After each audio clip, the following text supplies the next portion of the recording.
Noam Chomsky est certainement un des plus grands penseurs de notre époque.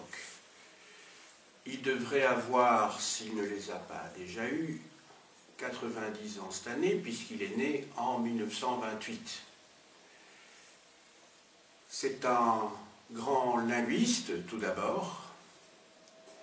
Il a révolutionné véritablement la linguistique. Donc, vous êtes directement concerné par ce penseur, en tant que philologue. Mais c'est aussi un penseur politique, donc un spécialiste de la philosophie politique. Même si lui-même considère que son travail de linguiste est beaucoup plus abstrait que ce qu'il a pu écrire en tant que penseur politique, en tant qu'intellectuel engagé, même si ces deux termes sont un petit peu un pléonasme, parce qu'un intellectuel, par définition, est engagé, sinon c'est un savant.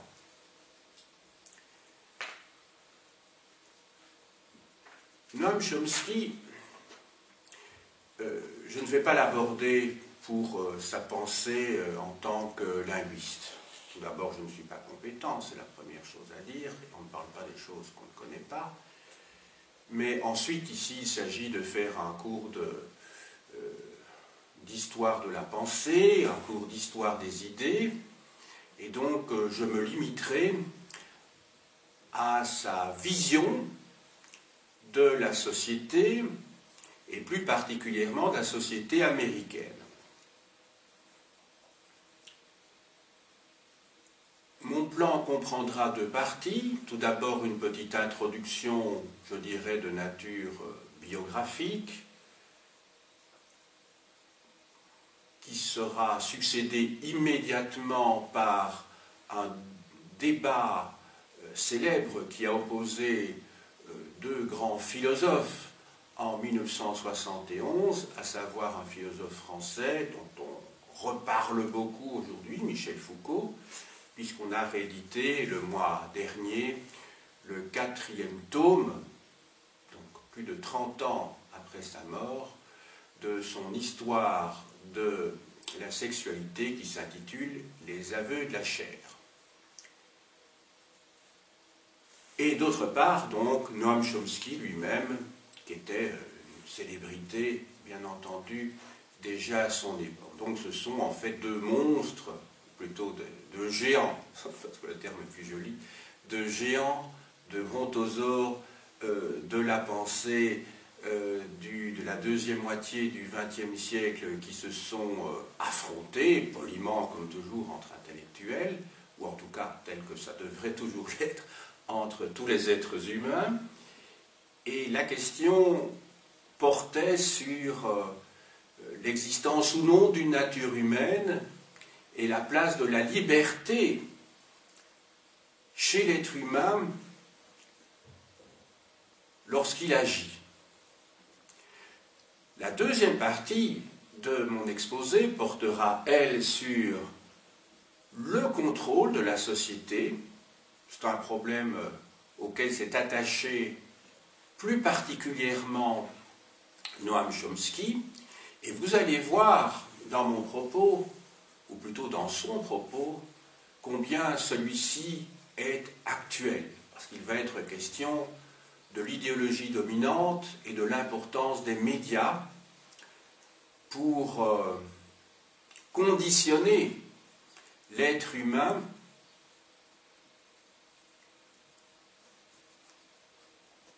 à suivre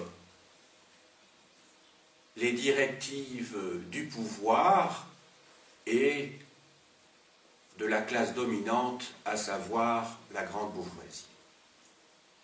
Je commence donc par quelques éléments biographiques. Je vous ai dit que Noam Chomsky est né en 1928. C'était dès d'ailleurs son enfance, un élève surdoué. Il est resté, bien entendu, un étudiant très brillant jusqu'à la fin de de ses études universitaires, et il va s'intéresser très tôt à la guerre d'Espagne et surtout à la manière dont la société s'est organisée, ou plutôt réorganisée, donc, en 1936-1937, au début, donc, de la guerre civile. Il a été frappé par sa lecture d'Hommage à la Catalogne de George Orwell.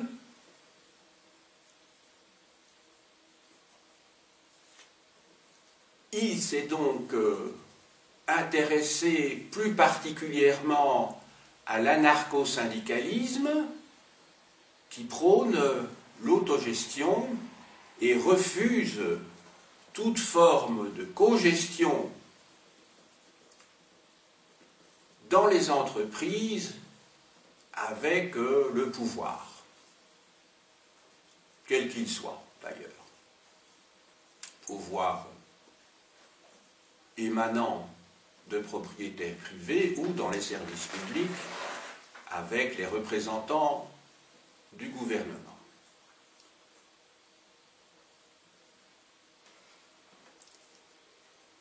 Il est devenu professeur dans une institution prestigieuse aux États-Unis, le MIT.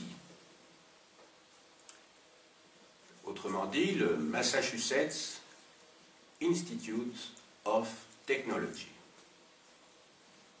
Et on lui a reproché, d'ailleurs, ou en tout cas on s'est interrogé sur sa présence dans ce prestigieux institut universitaire, parce qu'il aurait ainsi cautionné, justement, le pouvoir. Il s'en est défendu en expliquant que, justement, il valait mieux être à l'intérieur pour dénoncer le système et profiter aussi d'une audience qui lui était ainsi accordée. Je commence tout de suite donc par son débat de 1971 avec Michel Foucault, ce grand philosophe français décédé trop tôt. On décède toujours trop tôt, mais lui il n'avait que 58 ans, il est décédé du sida au milieu des années 80 du siècle passé. Il est l'auteur d'une œuvre tout à fait considérable qui, comme je viens de le dire, a été stoppée par sa mort prématurée. Et lors de ce débat télévisé avec Noam Chomsky, dont on a, comment dirais-je, la transcription écrite.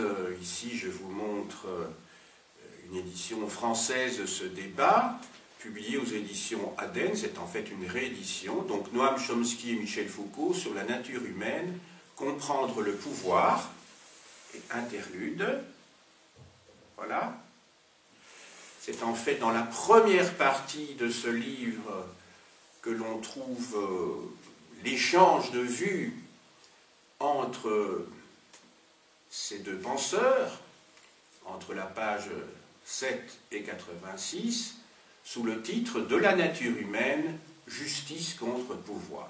Et ces deux termes sont évidemment tout à fait essentiels, justice contre pouvoir.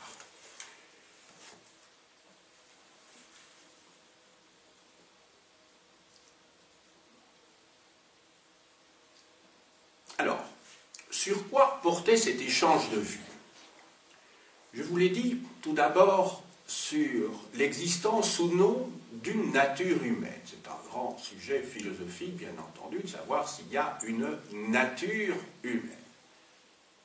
Pour les marxistes, il n'y a pas de nature humaine, puisque, du point de vue purement matérialiste, nous sommes, en tant qu'organismes vivants, conditionnés par le monde dans lequel nous vivons et auquel nous nous adaptons ou pas. et que ce sont les conditions matérielles dans lesquelles nous vivons, et la place que nous occupons dans la société, dans les rapports de production, qui déterminent notre conscience de classe, notre conscience sociale. La grande différence entre nos deux auteurs porte sur ceci. Noam Chomsky considère, déjà en tant que linguiste, que le langage nous donne l'outil qui permet, à partir d'un certain nombre de moyens très limités,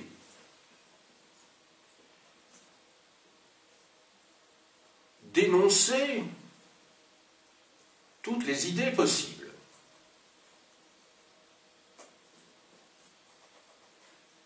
Un petit peu comme un enfant qui dispose de lettres de l'alphabet sous forme de petits objets en bois et qui peut former,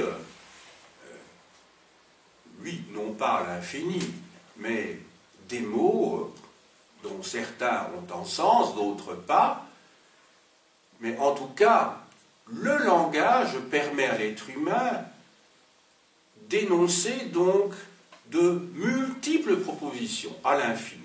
Et en cela, le langage est le fondement de notre liberté. Il est le fondement de notre liberté.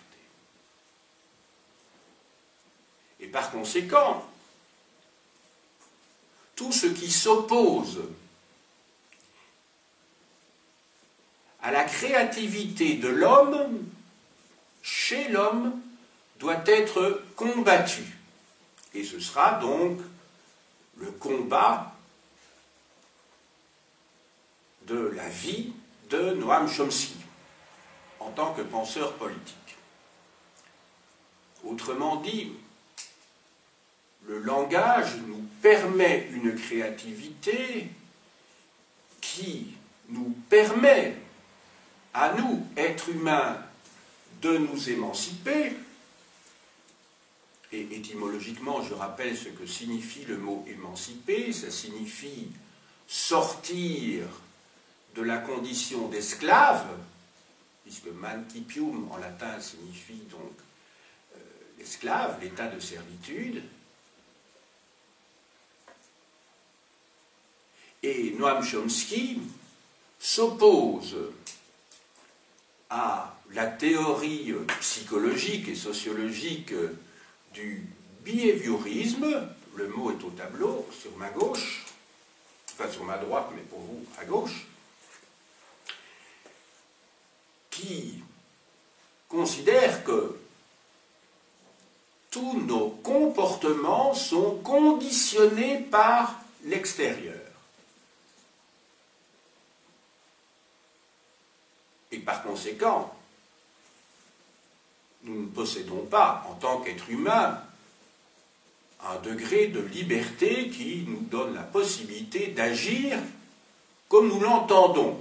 Nous sommes les produits, pour les behavioristes, d'un contexte. Ça, c'est le point de départ, je dirais, de la vision que Noam Chomsky a de la nature humaine.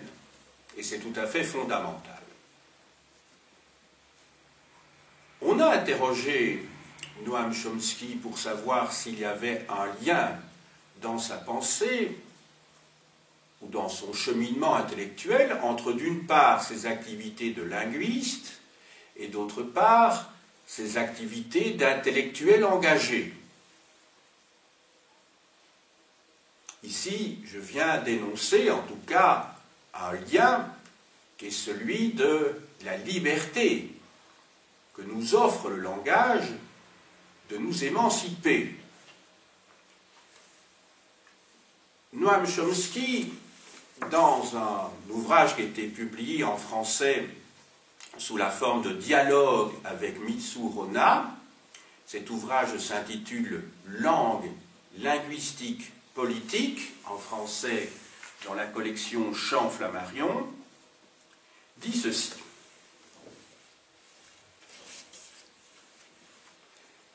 Donc on l'interroge, c'est Mitsu Rona qui l'interroge. Faites-vous un lien entre vos activités scientifiques, l'étude du langage, et vos activités politiques, par exemple dans les méthodes d'analyse?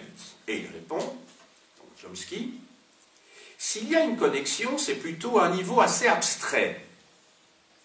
Je ne crois pas qu'il y ait un lien direct entre ces deux activités. À mon avis, tout ce que j'ai écrit sur l'idéologie aurait pu être écrit par quelqu'un d'autre.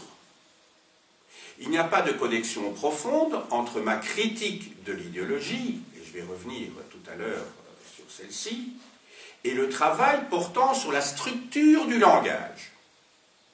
L'analyse de l'idéologie me semble une démarche relativement directe et superficielle si on la compare à la démarche scientifique qui requiert une abstraction conceptuelle très poussée. Les deux démarches ne sont pas du même niveau. Et il poursuit, pour l'analyse de l'idéologie, il suffit d'un peu d'ouverture d'esprit, d'intelligence et d'un cynisme sain. Et plus loin dans sa réponse, il explique « Il ne faut pas donner l'impression que seuls des intellectuels pourvus d'une formation spéciale sont capables d'un travail analytique. En fait, c'est ce que veut faire croire l'intelligentsia. » L'intelligentsia, donc, c'est cette classe d'intellectuels qui s'attribuent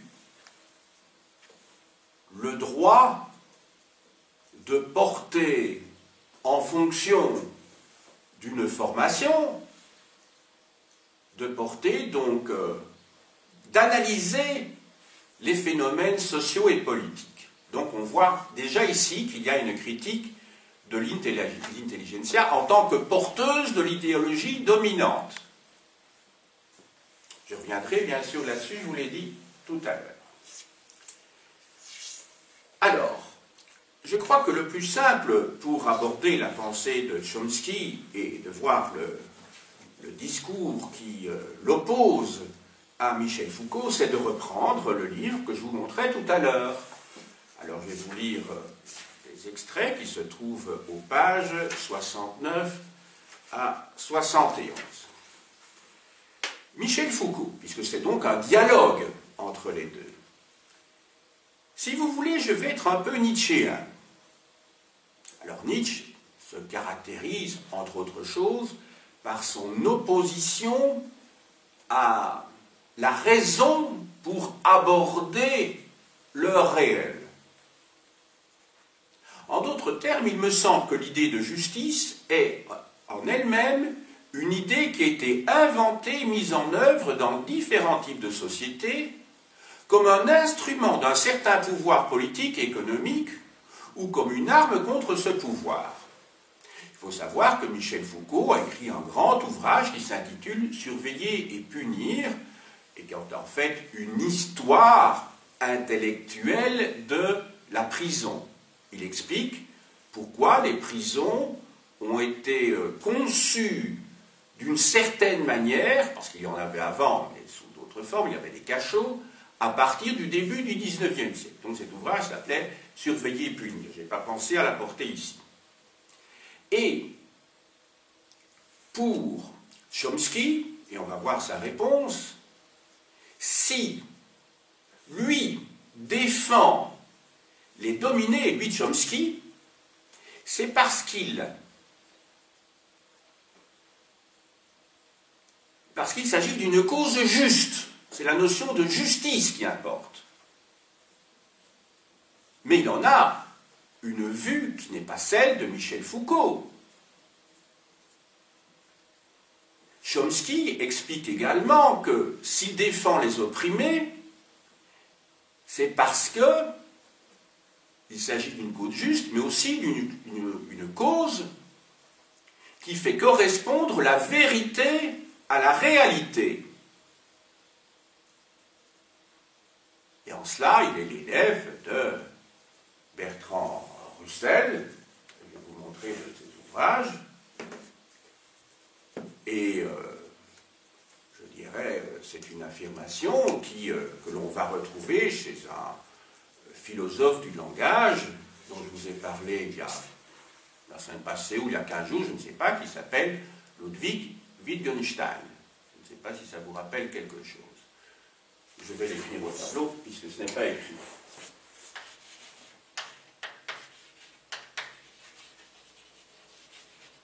Donc, Ludwig Wittgenstein, un philosophe du langage, qui a conçu un langage presque de nature presque mathématique, comme Russell. D'ailleurs, ce sont deux logiciens qui fassent correspondre le langage à la réalité. Tandis que chez Foucault, mais enfin, je n'ai pas à commenter avant de lire le passage, c'est simplement pour que vous voyez un petit peu, pour qu'au moment où je vais lire, le franc tombe plus facilement, puisque vous aurez déjà entendu mon commentaire avant, alors que pour Michel Foucault, il faut défendre les opprimés, non pas parce qu'il s'agit d'une cause juste et vraie, mais parce que tout simplement ce sont des opprimés. Ce sont des opprimés. Pour Foucault, il faut choisir son camp, mais il va jusqu'à justifier, en extrême limite, la dictature du prolétariat, parce qu'elle correspond à un contexte donné. Il ne faut pas oublier qu'en 1971, l'URSS existe toujours, hein, jusqu'en 1991. Donc ils ont une position diamétralement opposée sur ce plan. Donc je reprends. Donc, Foucault disait, en d'autres termes, il me semble que l'idée de justice est en elle-même une idée qui a été inventée, mise en œuvre dans différents types de sociétés, comme un instrument d'un certain pouvoir politique et économique, ou comme une arme contre ce pouvoir. Mais il me semble que, de toute façon, la notion même de justice fonctionne à l'intérieur d'une classe sociale comme revendication faite par la classe opprimée et comme justification du côté des oppresseurs. Chomsky répond « Je ne suis pas d'accord ». Donc c'est devant la télévision tout ça. Foucault. Et dans une société de classe, sans classe, je ne suis pas sûr qu'on ait encore à utiliser cette notion de justice. Donc, et dans une société sans classe, je ne suis pas sûr qu'on ait encore à utiliser cette notion de justice.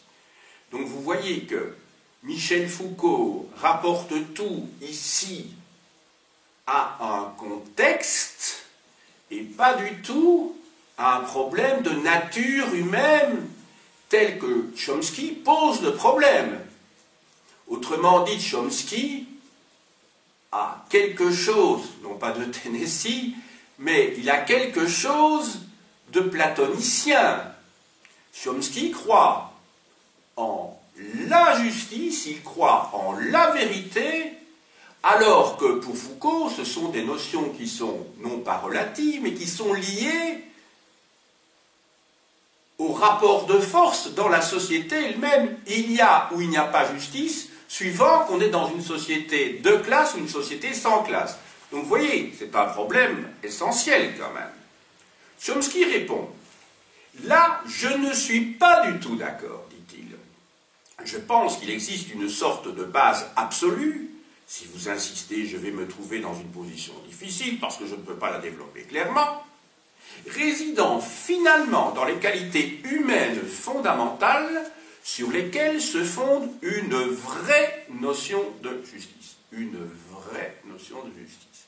Donc on voit qu'ils ont, l'un et l'autre n'ont pas le même logiciel, pour utiliser un mot à la mode, tiré de l'informatique. Ils n'ont pas le même logiciel.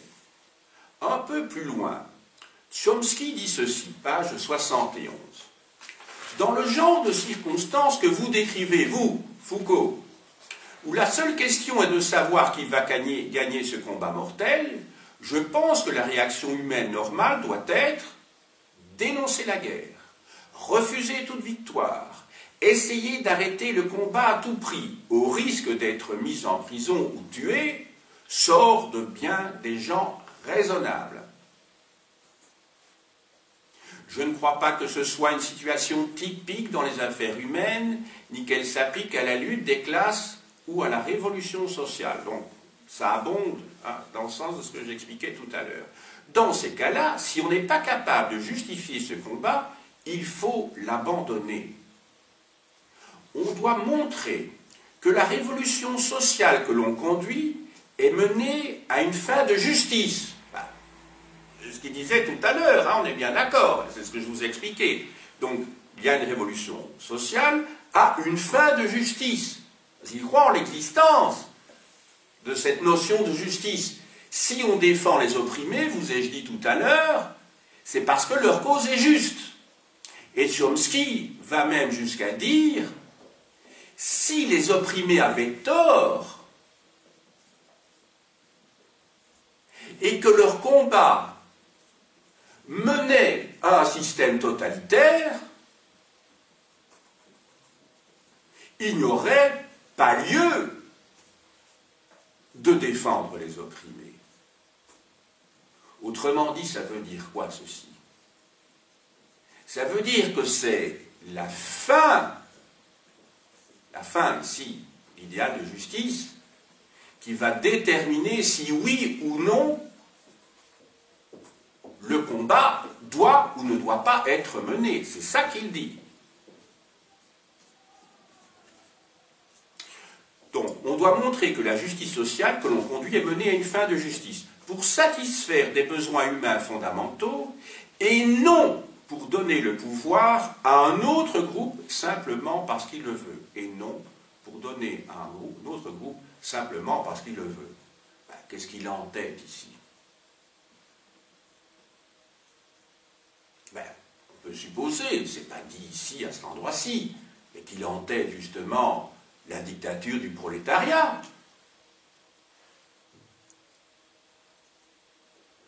Qui est le prétexte, mais n'a pas été une réalité, pour les bolcheviks,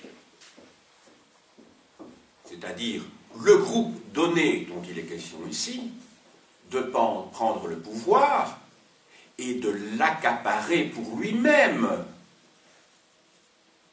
au fond en créant une nouvelle société de classe, en créant une bureaucratie, en créant un appareil hiérarchique, où il y a de nouveau des dominants et des dominés.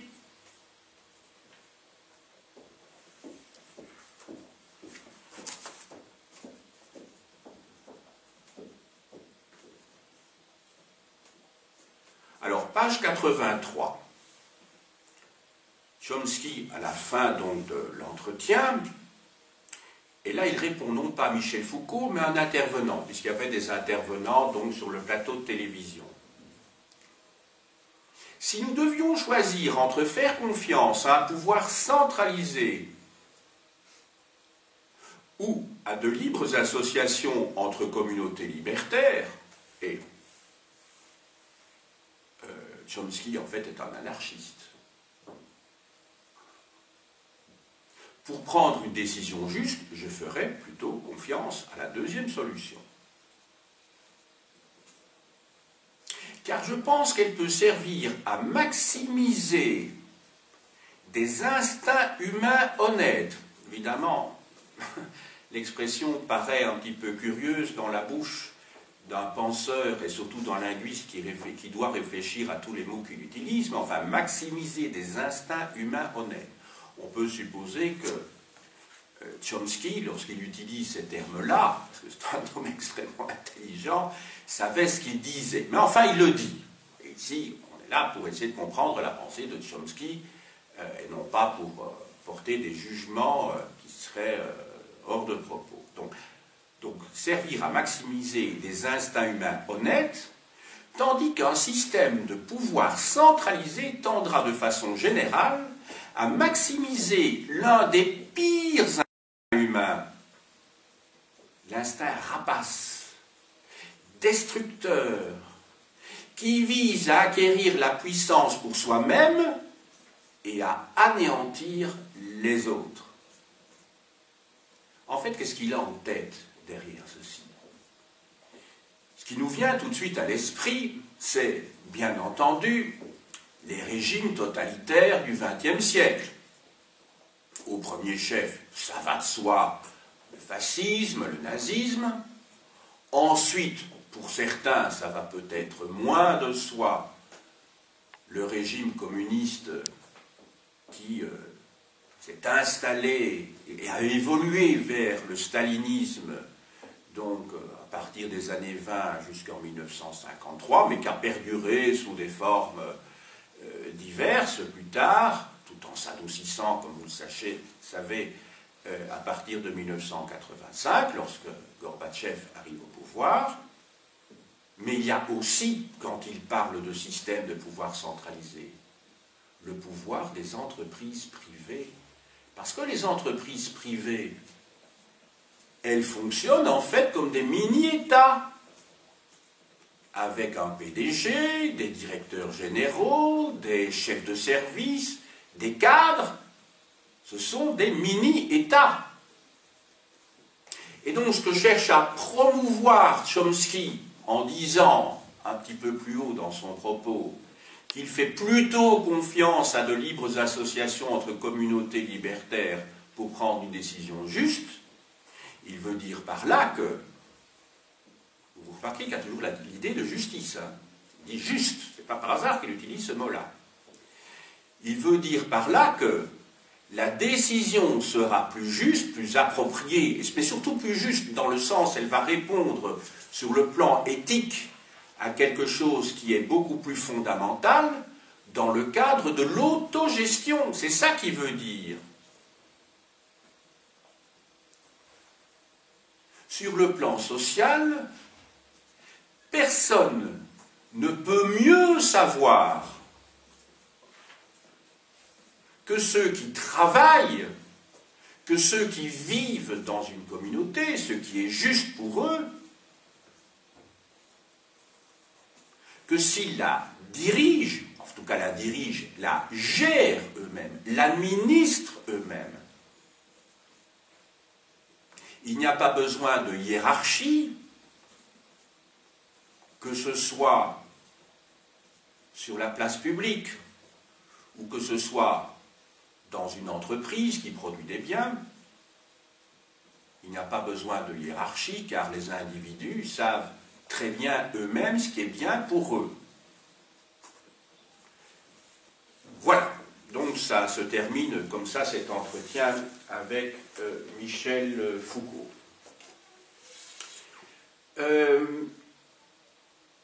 Donc je vous ai expliqué un certain nombre de choses ici. Vous avez bien compris que Chomsky, à l'inverse de Foucault qui se définit lui-même comme un Nietzschéen, vous vous souvenez, il a dit ben, je suis Nietzschéen d'une certaine manière, et je vous ai expliqué que le nietzschéisme auquel il fait référence, c'est en fait l'opposition à la raison, alors que pour Chomsky, qui lui se veut l'héritier des Lumières, et ça peut paraître bizarre a priori, mais ce ne l'est pas en fait, c'est cohérent dans son système de pensée, donc il est aussi l'héritier de Descartes.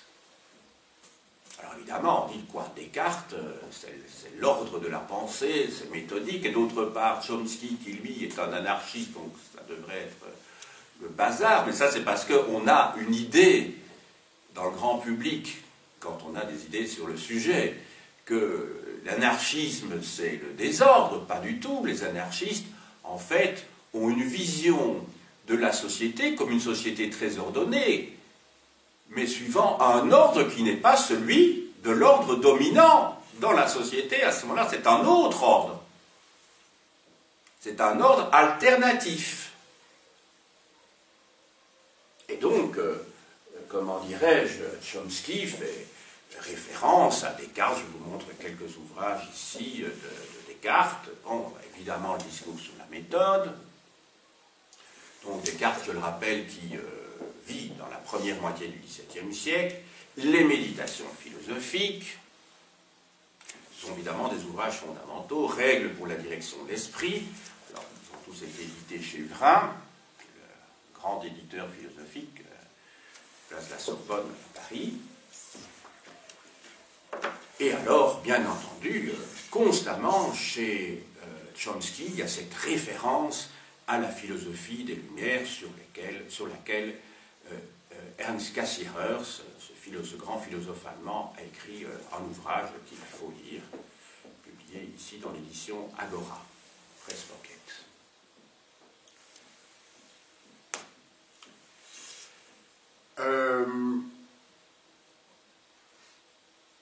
Donc, pour Chomsky, la raison doit guider les êtres humains en toutes choses, et il dénonce le confusionnisme qui est introduit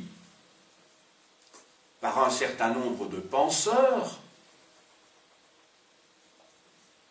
qui mélangent un certain nombre de concepts et les diffusent, malheureusement, dans la tête des gens, entre autres via les médias qui s'en font les relais bienveillants trop souvent.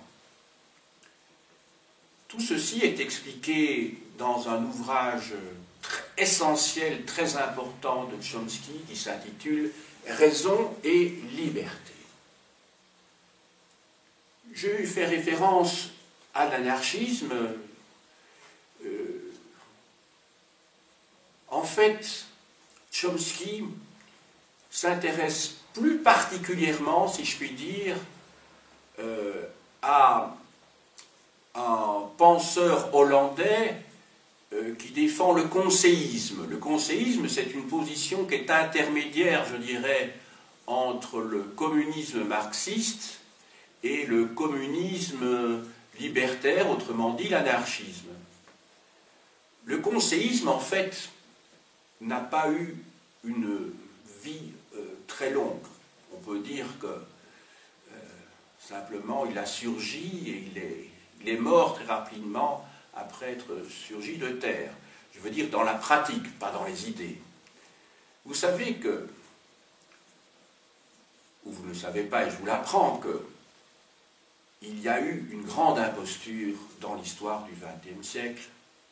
C'est lorsque, au début des années 1920, donc à l'époque de Lénine, qui était sur sa fin, à ce moment-là, puisqu'il meurt en 1924, on a créé l'Union des républiques socialistes soviétiques, l'URSS. Alors, Union des républiques socialistes, oui, mais soviétiques, non. Parce que les soviets, c'était en fait des conseils. Vous savez ce que c'est quand on parle d'un conseil communal, un conseil régional, une sorte de parlement, si vous voulez. Or, les conseils n'ont véritablement fonctionné dans ce qui deviendra un jour, quelques années plus tard, l'URSS, qu'en 1917. Parce que très rapidement, ces conseils qui étaient composés d'ouvriers et de soldats vont être phagocytés véritablement, récupérés, investis par les bolcheviks. Et on le voit bien à la fin de l'année 1918, ces soviets ne sont plus des soviets que de nom, ce ne sont plus des conseils d'ouvriers et de soldats. En fait, c'est le parti bolchevique qui, organisé de manière hiérarchique et centralisée, décide véritablement des options, si on peut parler d'options, des décisions donc qui sont prises. Et donc, en fait, il s'agit d'une grande imposture lorsqu'on parle des républiques socialistes soviétiques.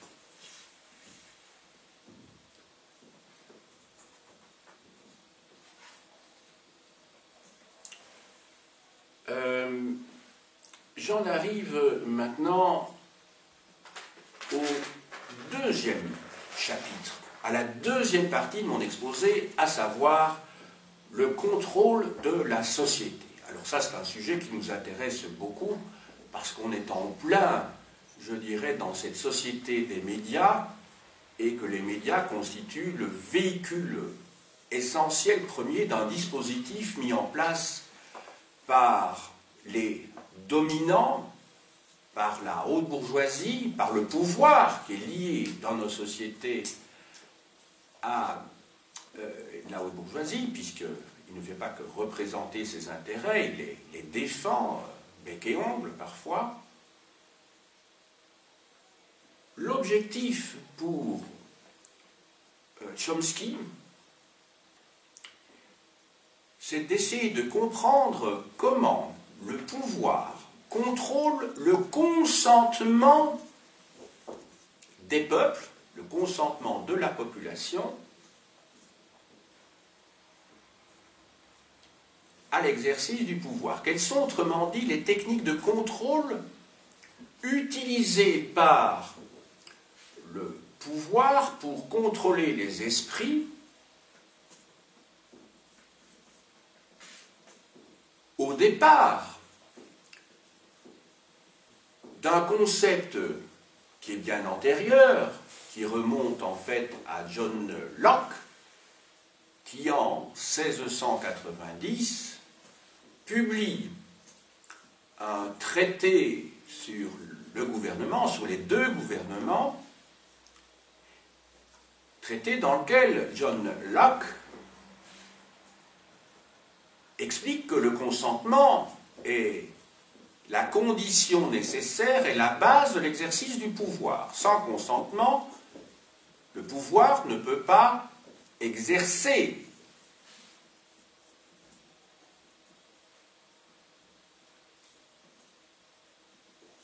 Chomsky va donc au-delà et dit oui, il y a consentement, théoriquement, mais ce consentement n'est-il pas fabriqué? Les gens croient consentir, mais en fait, on leur a bourré le crâne, tout simplement. Et la question qu'il se pose est donc comment le pouvoir, comment les dominants organisent le contrôle du consentement. Et le fabriquent d'abord, le fabriquent et le contrôlent. Autrement dit, quand les gens vont voter, votent-ils librement?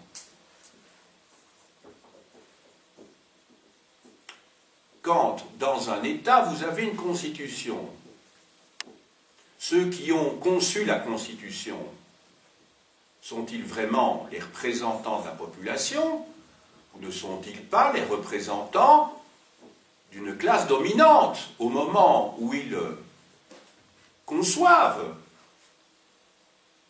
cette constitution? Donc Chomsky remet tout en question. Je ne dirais pas que sa pensée est particulièrement originale, parce qu'on la trouve chez d'autres penseurs à notre époque, et on ne peut pas dire qu'ils sont tous des élèves de Chomsky. Ils ont été capables de démonter le système par eux-mêmes. D'ailleurs, il y a des tas de gens qui, en lisant Chomsky, se découvrent une affinité avec Chomsky, alors que leurs idées, ils les avaient préalablement. Hein. Donc je ne prétends pas du tout qu'il a fait une révolution, mais simplement il a une audience particulièrement importante. Savez-vous que Chomsky, à part la Bible, est l'auteur le plus lu dans le monde? Le plus lu, enfin pas le plus lu, le plus cité. Il faut être exact, c'est pas tout à fait la même chose. Le plus cité, parce que vous savez qu'il y a des auteurs que l'on cite souvent pour faire bien, pour montrer qu'on a de la culture, mais qu'on a lu que sous forme de résumé dans des magazines, où on a peut-être, comment dirais-je, lu une notice d'information sur Internet ou sur Wikipédia, mais pour autant, on n'a pas lu véritablement les ouvrages. Hein. Mais enfin, c'est quand même assez significatif que cet auteur qui se veut un contrepoison par rapport à l'idéologie dominante soit quand même ne soit pas quelqu'un qui soit tout à fait minoritaire, quelqu'un que tout le monde ignore. Donc on le lit, ou en tout cas on le cite.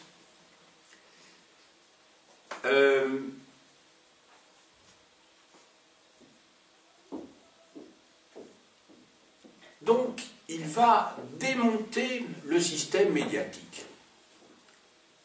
Alors la question qu'il se pose, c'est de savoir, mais qui est à l'origine de ces messages constants qui sont diffusés sur les chaînes de télévision, dans les journaux, ou ailleurs. Pour lui, derrière tout cela, il y a le grand capital.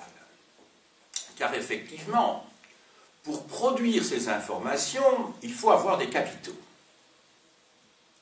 Et les capitaux, ils viennent d'où? Mais ils viennent d'actionnaires. Vous savez tous ce que c'est qu'un actionnaire. C'est quelqu'un qui possède une part du capital que l'on appelle social, c'est un mot évidemment plus qu'ambigu ici, du capital social d'une entreprise. Que celle-ci soit cotée ou non en bourse, ça n'a pas d'importance. Or, quand vous investissez dans une entreprise, c'est évidemment parce que vous recherchez des profits, c'est-à-dire des dividendes, mais lorsqu'il s'agit des médias, on ne peut pas imaginer que vous achetiez des actions si vous n'êtes pas d'accord avec la politique générale quand même menée par la chaîne de télévision ou par le groupe financier qui subsidie ces médias. Je vous ai dit, il y a des gens qui s'en fichent complètement du moment qu'ils font de l'argent, on est bien d'accord. Mais enfin, pour Chomsky, il y a des actionnaires. Et ces actionnaires, en fait, défendent des intérêts de classe. Autrement dit, lorsqu'il y a de la publicité, que cette publicité soit commerciale ou politique, sur une chaîne de télévision ou dans un journal, un magazine, pour Chomsky, il est évident que ces publicités répondent aux intérêts de ceux qui financent en tant qu'actionnaires ce média.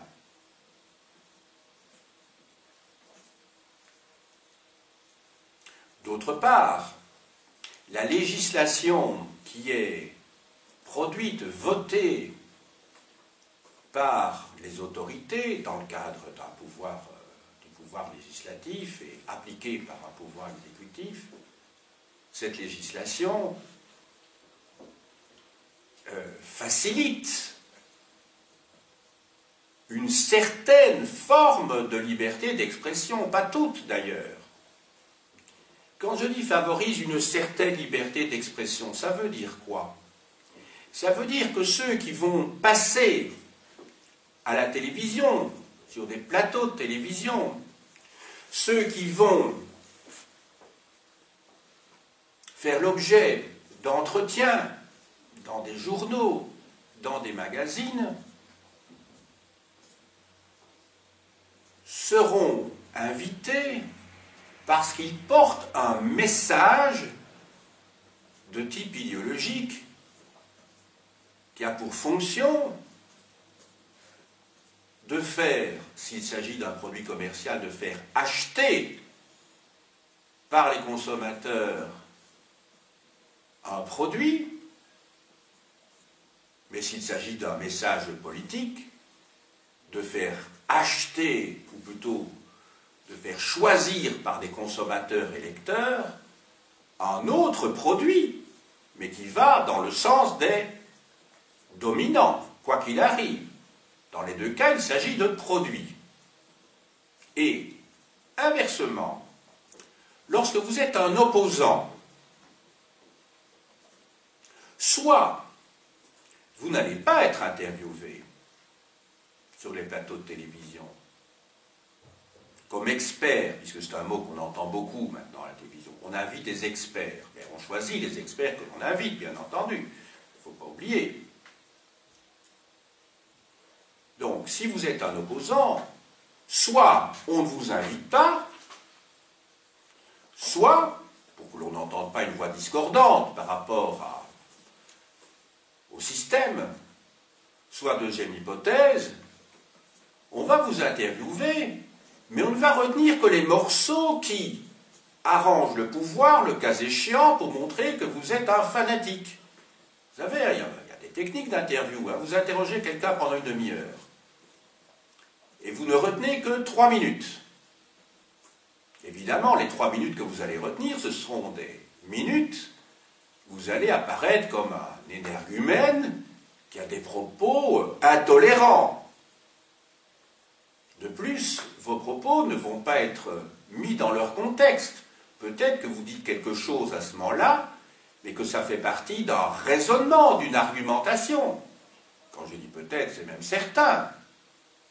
Et donc, lorsque vous regardez la télévision ou lorsque vous lisez un article, ben, vous aurez, j'allais dire, la voix de son maître. Vous connaissez, c'était chez EMI, c'était donc un producteur de disques avant la guerre, hein, qui existe toujours d'ailleurs, EMI, hein, pour des disques classiques par exemple, hein, où on voyait un petit chien qui était en train d'aboyer devant un, comment dirais-je, un cornet de gramophone ou de phonogramme, parce qu'il entendait la voix de son maître. Parce qu'effectivement, la première fois, c'était avec Edison, je crois, où cet appareil a fonctionné, on a pu expérimentalement vérifier, même si ce n'était pas le but, que la voix passait bien à partir du moment où le chien a pu reconnaître, à partir d'un enregistrement, que c'était bien son maître qui chantait à ce moment-là.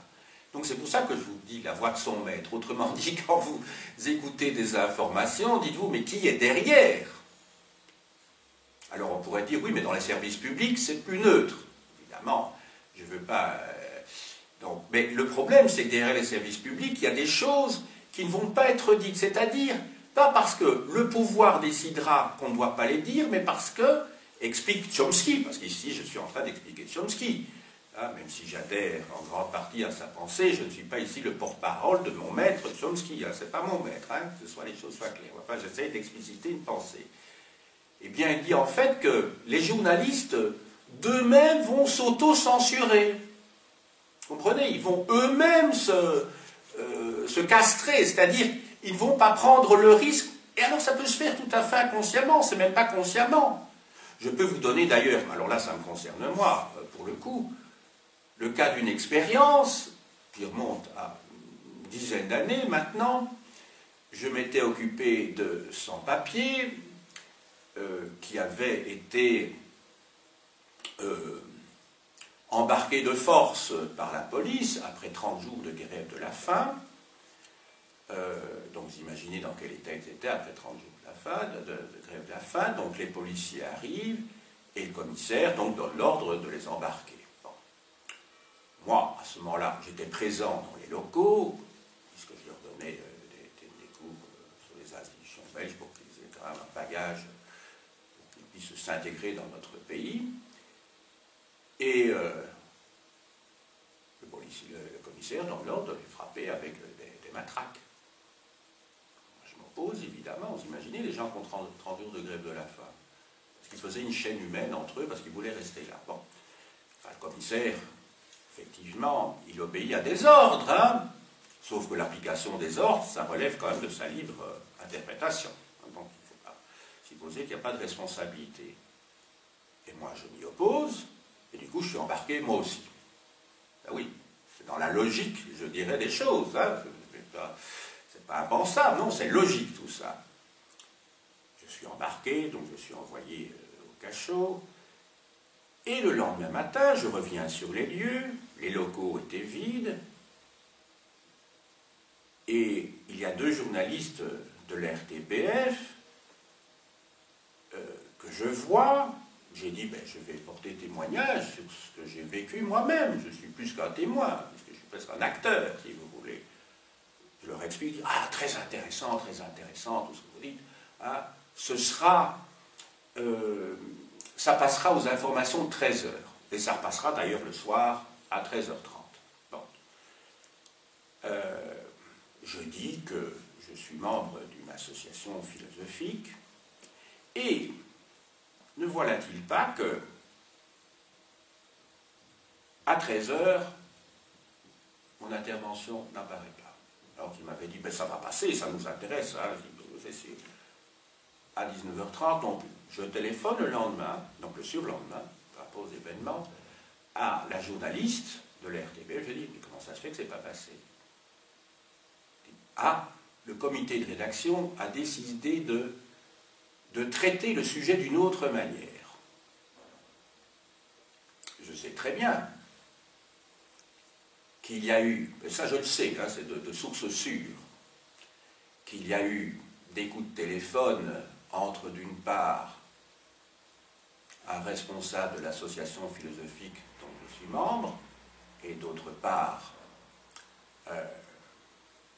les autorités communales et l'RTBF pour que ce reportage, mon interview, ne passe pas. Si je vous dis ceci, c'est pour illustrer ce que dit en fait Chomsky. C'est que vous croyez être dans un pays où la liberté d'expression est totale, mais non. Quand vous voyez des cartes blanches, des choses comme ça, vous pensez bien que c'est trié. Moi, combien de fois je n'ai pas envoyé des cartes blanches qui n'ont pas été publiées? Je ne crois pas que mon propos soit particulièrement stupide ou particulièrement radical, pas du tout. Mais simplement, ça ne plaît pas au pouvoir, parce qu'il y a des liens entre les journaux et les autorités politiques, tout simplement. Donc vous pouvez vous exprimer, mais il faut que ce soit dans le cadre de ce qui est autorisé par le pouvoir. Alors, je n'ai pas dit qu'on était dans une dictature, je n'ai pas dit ça. Mais ça y ressemble quand même un petit peu. Simplement, ce n'est pas une dictature hard, c'est une dictature soft. Voilà. C'est simplement ce que je veux vous dire. Simplement, ici, vous connaissez la différence, hein, c'est un lieu commun d'exprimer cette phrase-là. Quelle est la différence entre une dictature et une démocratie? C'est que dans une dictature, c'est ferme ta gueule, tandis que dans une dictature, c'est ferme ta gueule, et dans une démocratie, c'est cause toujours. Voilà. De toute façon, ça n'a rien changé. Mais je crois que c'est très bien dit tout ça. Cause toujours, mais pas par le canal qui permettrait de donner un écho à ce que tu dis. C'est cause toujours, hein, dans ton coin.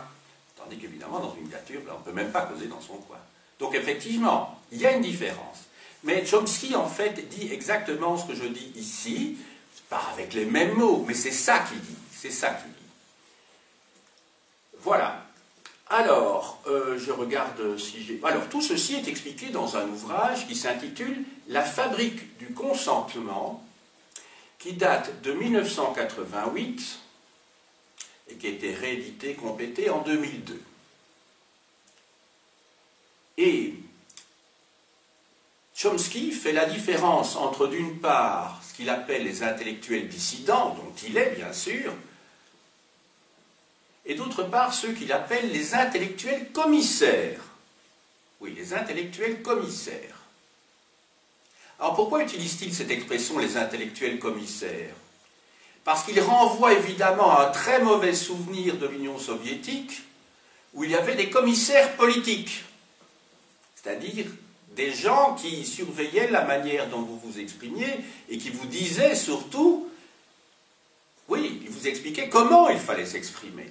Ils surveillaient, bon, pour qu'on ne dise pas des choses qui soient contraires à la doctrine officielle, et si vous aviez le malheur de dire des choses qui sentaient un petit peu le roussi, ben, il y avait le fameux goulag, vous savez, cet archipel de camps de concentration qui parsemait la Russie et la Sibérie.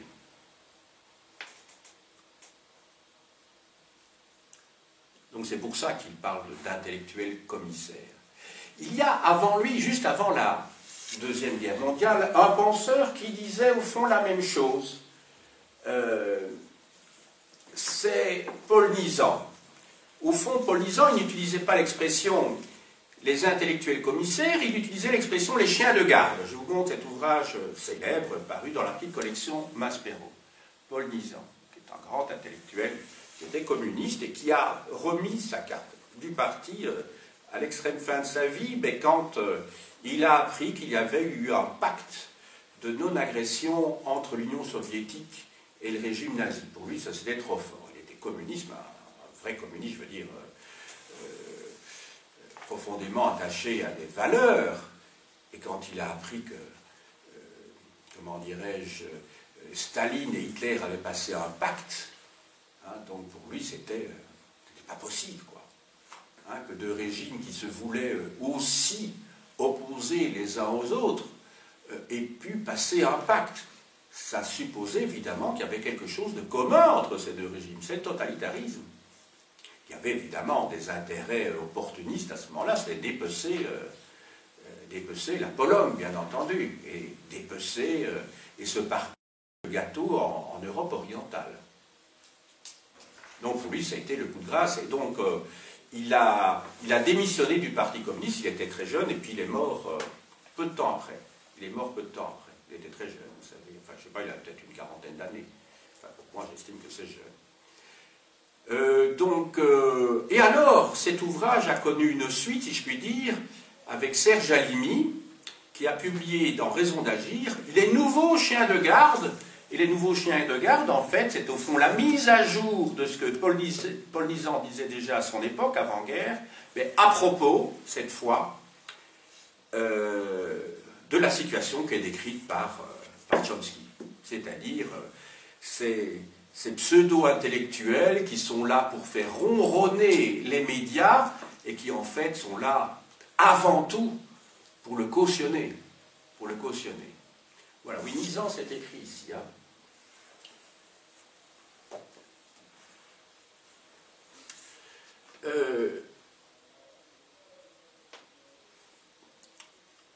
Comment il s'appelle, celui dont je parle maintenant? Oui, Chomsky.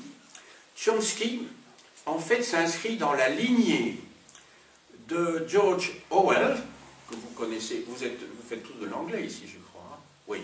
Hein, vous connaissez évidemment, sinon parce que vous l'avez lu soit en français, soit dans la langue originale, en anglais, je ne sais pas, à 1984. Bien sûr, hein, donc 1984. Et dans ce roman, qui est un roman d'anticipation, puisqu'il a été écrit, publié en 1949, George Orwell, c'est le même qui écrit Hommage à la Catalogne, dénonce un univers totalitaire où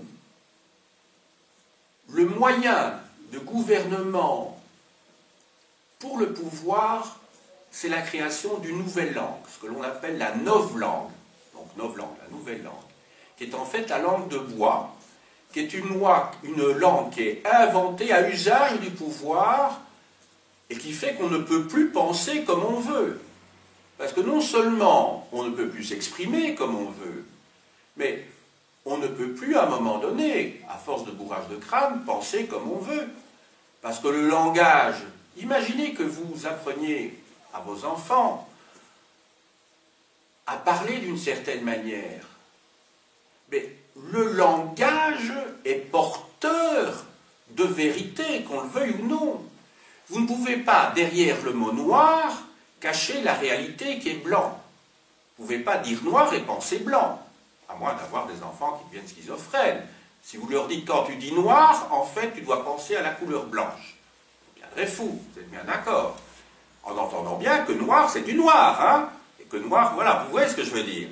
Donc le langage est porteur de la pensée. Eh bien, la novlangue, c'est ça. À un moment donné, vous ne pensez plus comme vous n'avez plus de moyens de vous exprimer librement, parce que vous avez un bourrage de crâne du matin au soir.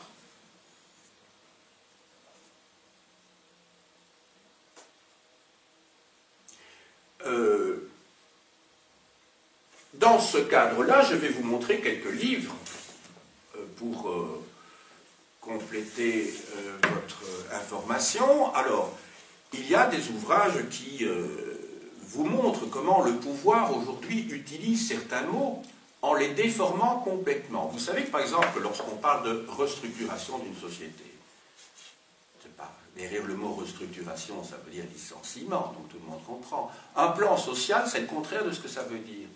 D'accord, un plan social, c'est licencier. Donc on dit le contraire pour faire comprendre quelque chose, parce que ce sont des mots trop durs que de parler licenciement. Pour le pouvoir, alors on utilise un mot qui veut dire, vous voyez, maintenant vous avez remarqué également qu'on ne parle plus de gouvernement. Quand on va au pouvoir, on parle de gouvernance.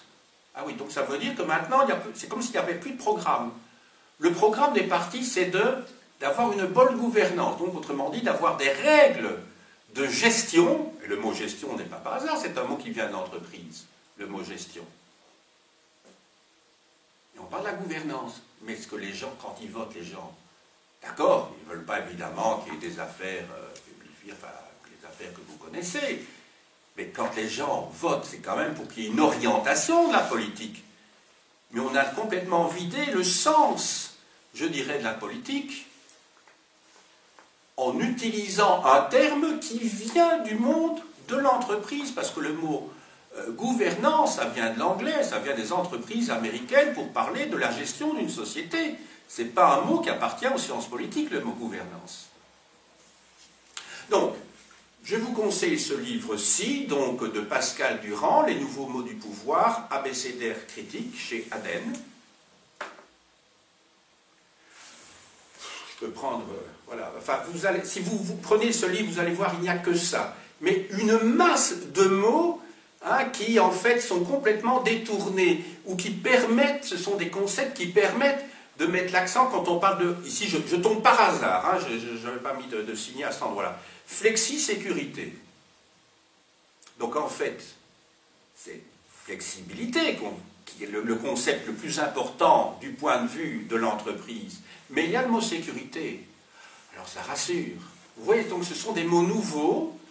Alors on parle le pacte d'excellence. Pourquoi on parle d'excellence? Non mais réfléchissez bien. Ça ressemble à un produit commercial, non? Enfin je ne sais pas, le pacte d'excellence. Il n'y aurait pas eu moyen de parler d'utiliser un autre mot? Je vais prendre quelques mots ici. Bon, le mot élite. Alors maintenant, les élites, c'est quoi? En fait, c'est la classe dominante, en fait. Pourquoi on dit les élites? Parce que les élites, c'est... On est dans un monde où... Alors, enfin, je peux vous dire, il y a des masses de mots ici. Enfin, moi, je crois que j'ai lu à peu près tout le contrat pour l'école. Qu'est-ce que ça veut dire?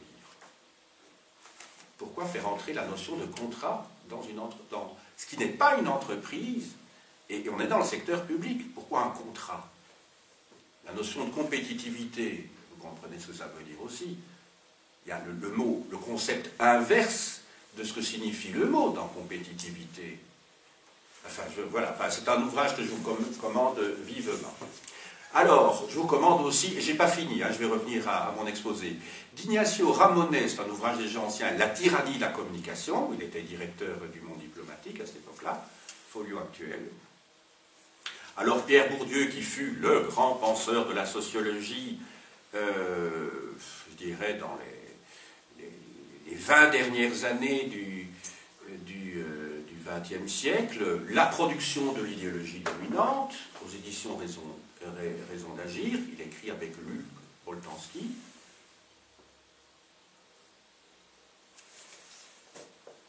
Alors je vous avais parlé aussi, c'était lors d'un cours précédent, je crois il y a 3 semaines peut-être, j'avais fait un cours sur Herbert Marcuse, l'homme unidimensionnel. Alors bon, en fait, Marcuse, c'est le prédécesseur de Chomsky, vous l'avez bien compris, d'après l'exposé que j'ai pu vous faire à l'époque.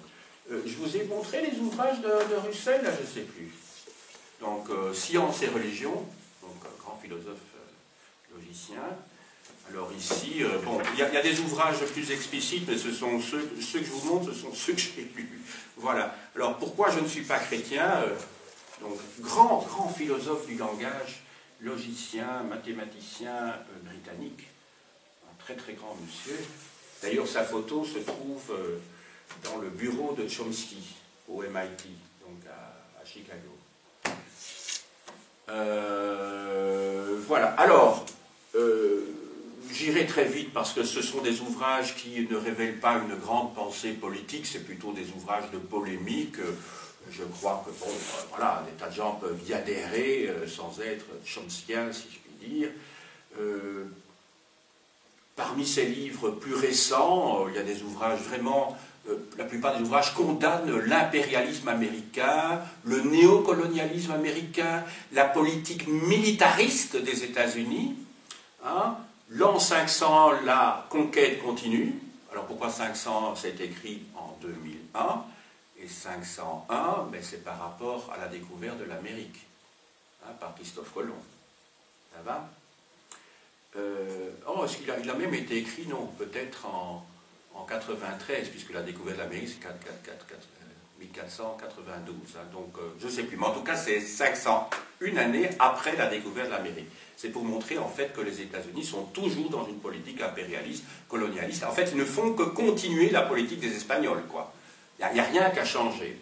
Alors, il y a un autre ouvrage qui s'appelle « De la guerre comme politique étrangère des États-Unis », un autre qui s'appelle « Autopsie des terrorismes », ça porte évidemment sur le 11 septembre 2001, donc 9/11, et l'ordre mondial. Et dans cet ouvrage, Chomsky dénonce en particulier le Patriot Act qui a été, que George Bush a fait voter donc par le Congrès et qui est aux yeux de Chomsky une loi, un ensemble de lois tout à fait liberticides, qui fait que les États-Unis ne sont plus du tout, s'ils n'ont jamais été, le pays de liberté tant vanté. Hein, on pense toujours à la fameuse Constitution du XVIIIe siècle. Je vous montre ces ouvrages. Alors, donc, Noam Chomsky, Pouvoir et terreur, c'est publié par Le Serpent à Plumes, Entretien après le 11 septembre. Ça se lit très facilement, hein, parce que ce sont des ouvrages, je dirais, de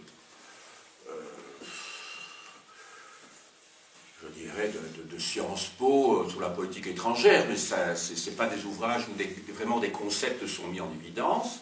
Alors, la loi du plus fort, mise au pas des États voyous, hein, en fait, l'État voyou par excellence, ce sont les États-Unis. Alors là, c'est publié par Le Serpent à Plumes également. Alors, de la guerre comme politique étrangère des États-Unis, chez Hagon.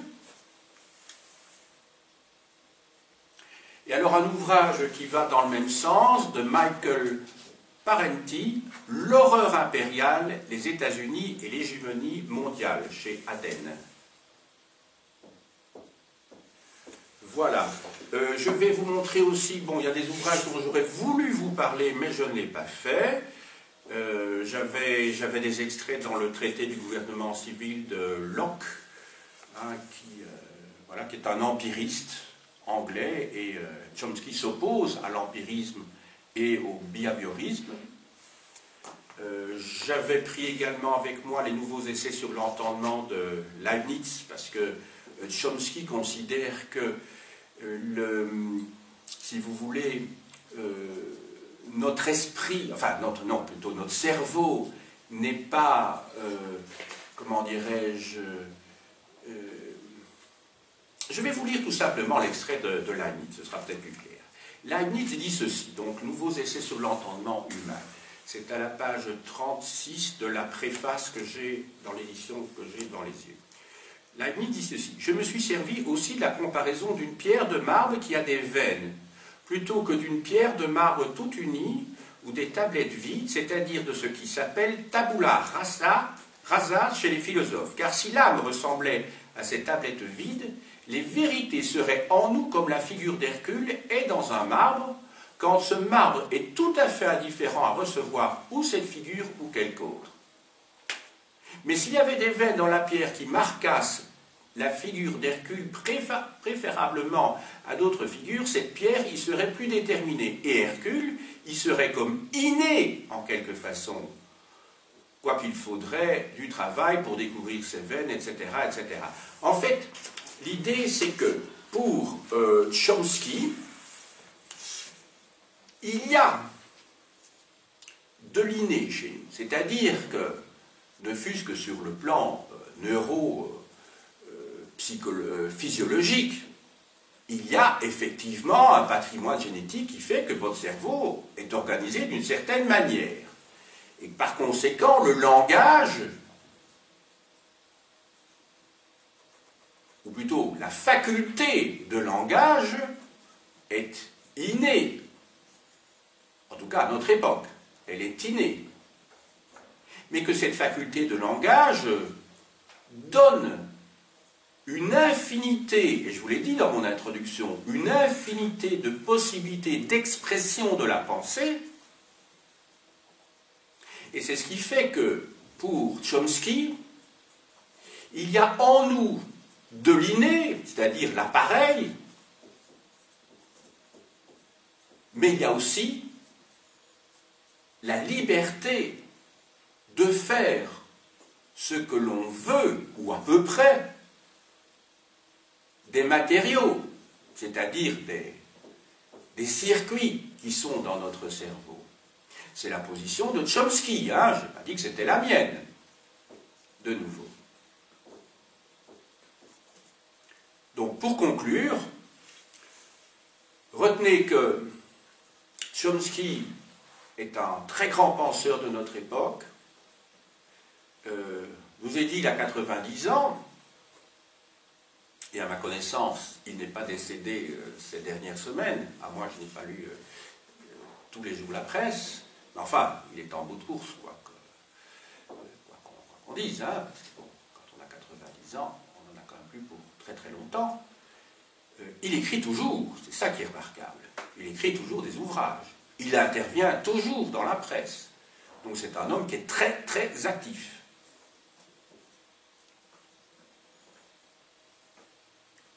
Son objectif, lorsqu'il écrit, c'est de dénoncer les moyens utilisés par le pouvoir, par les dominants, et ce qu'il recherche par conséquent, c'est que la population prenne conscience de sa domination par les dominants pour pouvoir s'émanciper. Donc le mot clé de la pensée de Chomsky, c'est l'émancipation. Je vous montre encore les quelques rares ouvrages que je ne vous avais pas encore montrés. Nietzsche, c'est peut-être pas nécessaire, ça se trouve facilement. Nietzsche, Le Gai Savoir, Humain trop humain, en folio essai. Je prends ceux qui ont un rapport, je dirais, avec la position de Foucault. Alors, d'Émeric Monville, Misère du nietzschéisme de gauche, de Georges Bataille à Michel Onfray, chez Aden, qui est un excellent petit éditeur bruxellois, et je vais interroger d'ailleurs l'éditeur lui-même, Gilles Martin, dans 15 jours.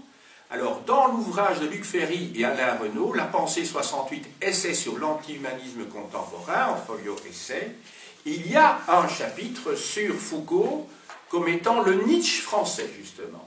Donc c'est le chapitre 3. Le chapitre 3 s'intitule « Le nietzschéisme français, Foucault ». Voilà. Alors, de Bakounine, au moins théorie générale de la Révolution, Omi Rouge, c'est un recueil de textes. La guerre d'Espagne, vous pouvez vous baser pour une première approche à cet ouvrage de Complexe, de Émile Témine. Et alors là, je ne sais pas si je vais vous montrer tout ça, enfin quelques ouvrages sur l'anarcho-syndicalisme, je prends les plus gros peut-être, hein, de Rudolf Rotzker, Théorie et pratique de l'anarcho-syndicalisme, préface de Noam Chomsky, c'est pour ça que je vous le montre, préface de Noam Chomsky aux éditions Aden. Alors tous les autres livres sur l'anarcho-syndicalisme, je ne les montre pas, parce qu'on pourrait croire que je fais de la propagande, ce qui n'est vraiment pas mon objectif. J'ai dit